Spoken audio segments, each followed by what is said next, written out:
Today is Wednesday, December 30th. Our passage is from the book of Acts, chapter 2, verses 1 through 4. When the day of Pentecost arrived, they were all together in one place, and suddenly there came from heaven a sound like a mighty rushing wind, and it filled the entire house where they were sitting. And divided tongues as of fire appeared to them and rested on each one of them. And they were all filled with the Holy Spirit and began to speak in other tongues as the Spirit gave them utterance. Our author is Perkins, and it is entitled, Jesus Did Not Leave Us as Orphans.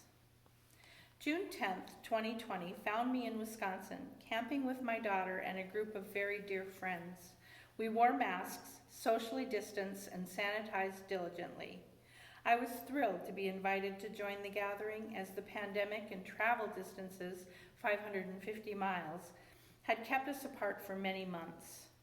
We were a Christ-honoring fellowship who share memories from many years. When it was time to leave, my daughter Ange commented, "You know, Mom, this pandemic may last another year to 18 months. Back home, mulling over her parting words, I could feel myself sinking into discouragement. My inner self-talk was negative and blighted my prayers and outlook for about 3 days.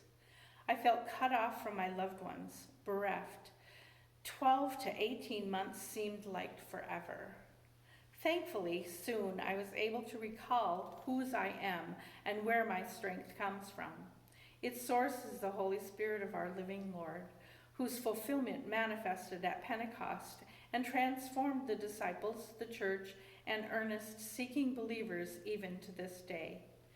Out of that reminding, I chose to commit to spending significantly more time with the Lord in His Word, praise and worship, study, and prayer, like an immersion. Although the pandemic continues, my hurting heart has been made well by the power, love, and continued presence of the Holy Spirit. Dear Lord, thank you for your abiding presence through the Holy Spirit, who is always there to guide, encourage, and teach us until the day we see you face